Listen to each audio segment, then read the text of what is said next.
Wow, I already drank that whole shake?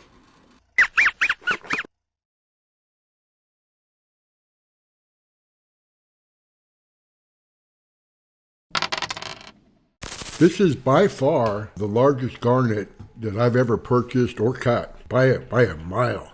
This is the type of gemstone which is destined to be passed down from one generation to the next, generation to generation. Rhodolite Garnet is one of my favorite varieties of garnet, and it's because this variety was first discovered here in my state of North Carolina, over in Cowie Valley in Macon County. The name rhodolite is derived from the Greek word rhodon for rose-like because of the pinkish red color typical of rhodolite garnet.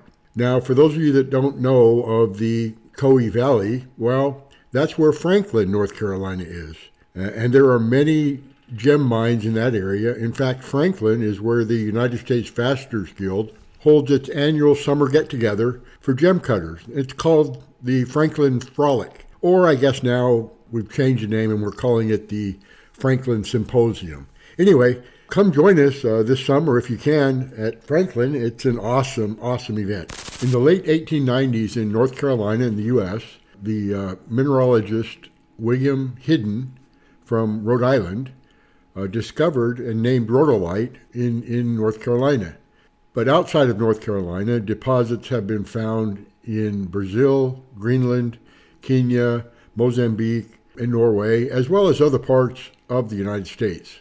And this piece came from Kenya. I don't know exactly where in Kenya this gigantic and beautiful one-of-a-kind garnet came from, but it's most likely to have come from the Rift Valley province of Kenya, as this area is known for producing high-quality rhodolite. I picked this big piece of rough up from one of my favorite rough dealers, and he had been hoarding it he said for about 5 years, because it was the largest rhodolite garnet that he'd ever purchased, and he was thinking about just hanging on to it.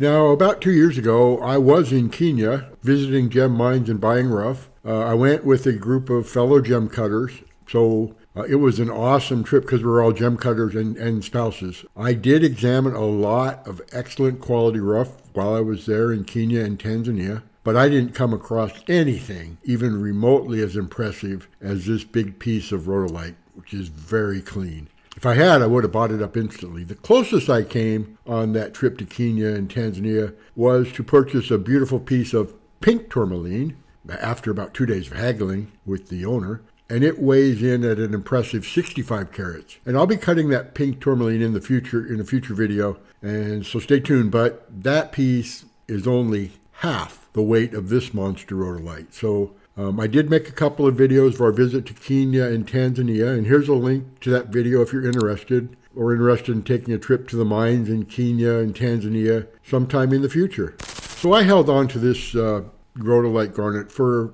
a couple of years, and I was trying to decide on a design. Didn't know what exactly I wanted to do with it. This piece of rough is so very rare due to its size, its color, its clarity. And I could have cut two gemstones from this one piece of rough. One makes a perfect rectangular and the other would have been a triangle shape. But I would have much rather cut one gemstone, making it much larger than the two gemstones. So in the end, I decided that I would need to create a unique design, a trapezoid shape, and I decided to call the design BOPIE'S Trapezoid to cut this unique gemstone. I created my gemstone gem cutting diagram in using the software called Gem Cut Studio, or GCS software, and I made a video of using GCS to create this design. Here's a link to the GCS tutorial video I made when I created this design if you're interested in using GCS. In fact, you can use this design. I give it to the public domain. In fact, I've created an entire series of videos on how to use the Gem Cut Studio or GCS software. And here's the design that I came up with. Now, spoiler alert, everything seemed perfect. Once I got the design done, it looked great, everything was fine. But as I started cutting our garnet with the gem cutting diagram, I quickly found out that one index gear is wrong. It says 38, the index tooth, but as I learned for the Ultratech, it actually is the index 58. And this confused me a bit, so I contacted Reg Poirier is the creator and owner of GCS. He's down in Australia, and Reg said that it is possible that my machine uses a different ordering system for index teeth than the GCS software does. So my system backwards goes counterclockwise instead of clockwise from 96 backwards. So he suggested that I try the feature that he built into GCS called the reverse index order. And that fixed my cutting instructions, but then the drawing looks wrong, as that angle point that of the trapezoid is on the opposite side in the drawing as my actual stone. But all the numbers, the index teeth, all match up, so I guess I'll move on. And hey, I learned something about GCS. I'm always learning about GCS. I learned about the reverse index order feature of GCX. And I'll probably make a video sometime in the future explaining the reverse index order feature of GCS, but I'm not going to do that right here. It's just going to make this video just way too long, so I'll save that for the future. I think you can go in and use this reverse index order feature of GCS, play with it. It's pretty simple and self-explanatory is what it does. But so the bottom line, the design works. I did have to make a few adjustments on the fly, and I didn't go back and change the diagram because I had to use, we'll just call it artistic license on this gemstone, but the design itself works fine, so the design I did not go back and change. Now to cut the pavilion, I used 320 grit topper to kind of move a lot of rough. There's a lot of rough that needed to be moved. And then I went to my 600 grit lap, and then I was working between my 3,000 grit diamond on a bat lap, or sometimes 8,000 grit diamond on a bat lap to do the pre-polish. So a couple of them I used the 3K, some 8K. I decided in the end that the 3K worked just fine. And to polish, instead of an oxide, which I experimented with a little bit, I decided that 60K, 60,000 grit diamond on a bat lap was the best, working best for me. So that's what I used to polish the pavilion of this gemstone. Okay, I've got our garnet set up in my transfer fixture, and I'm going to transfer it. I'm going to use 2-part epoxy. Normally most of the stones I've been cutting lately, I've been using UV activated super glue, but this is a big stone. I suspect my super glue would work, but I'm going to use my 2-part epoxy. So all I do is I get just an old business card, and on the back of it I'll put the epoxy. I'll make 2 puddles, one from each of the bottles, and then mix them together. And then once you mix them, you've got about 2 minutes to get them on the stone before it starts setting up. And then you can move the stone around a little bit. Show you putting it on the stone and the dot.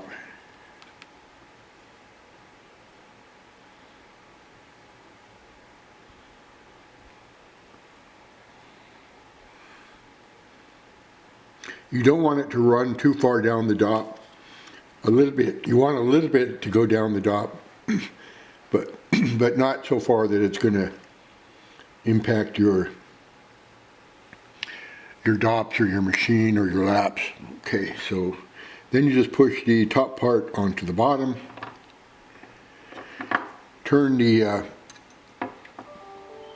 transfer fixture over. Let gravity do its thing a few times. Make sure the epoxy's getting on the stone, but not too far down the stone. You really don't want it on the girdle. So when it gets pretty far down, just transfer the stone again, turn it over, and keep doing that as gravity does its thing, like I said. And then within a couple of minutes, the stone will set up, and you don't have to turn it over and over. And then I'll let the stone set overnight and come back tomorrow and be ready to cut on our gemstone. The UV activated super glue, the advantage of that is once I hit it with the UV light, it's done, it's cured, and I can start cutting right away. But with this two-part epoxy, you do have to wait. And again, I wait till tomorrow morning to let the epoxy cure. But I have another project I can work on right now, and then I'll come back to this one. Now, it's not shown in the cutting diagram, but I did have to use another bit of artistic license here.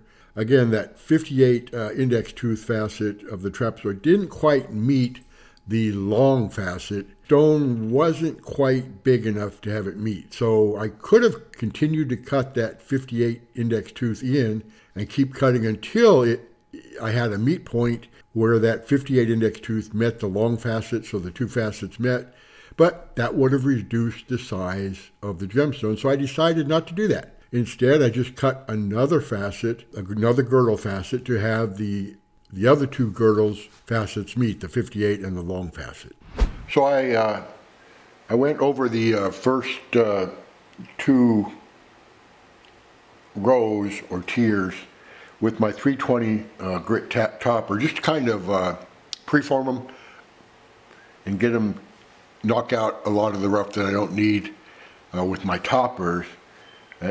Topper laps are much more inexpensive. And then I worked with my 600 grit sintered lap. So I went over this part of the stone with my 600 grit sintered lap to kind of set the space and the tiers, each row, kind of get them evened out. And I could make the top, the crown, come down a lot lower by making the space between each row smaller, and bring the top down quite a bit. But I don't want to do that. I like having a nice tall crown, and I want to maximize the carat weight. I want to make sure, I want to see how many carats I can get out of this stone. So I've gone over this one with the 600. Now I'll set these sides to match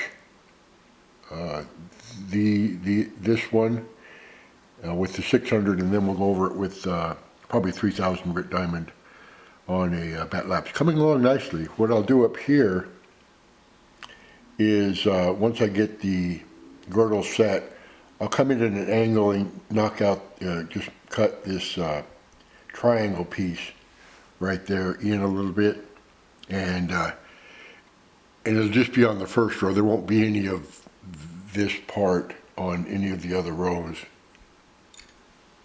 and I'll show you that in a little while when we get to it.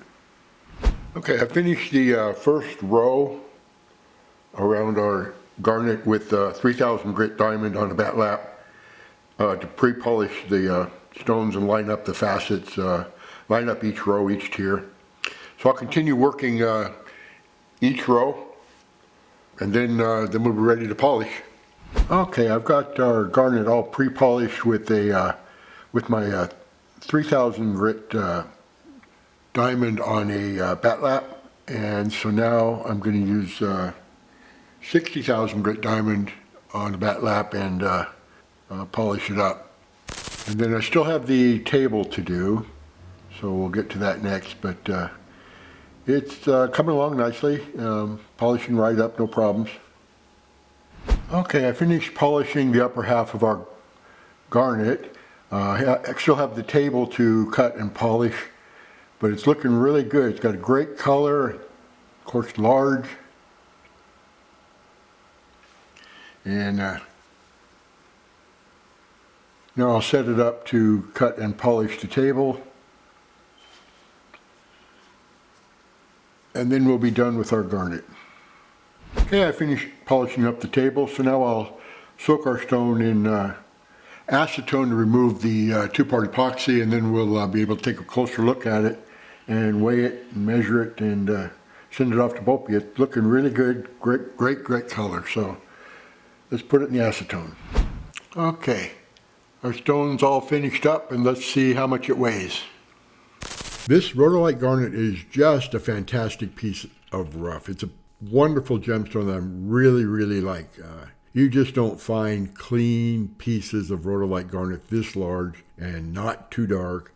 It's just extremely rare. And like I said earlier, the person that I purchased the gemstone from had been hoarding it for about 5 years just because it was so unique. And fortunately for me, he eventually did agree to part with his garnet and sell it to me. And then I held it for a couple of years trying to figure out how I wanted to cut this, because I'd look at it every so often and admire it. And in the end, I decided to cut one piece gemstone instead of multiple gemstones or 2 gemstones.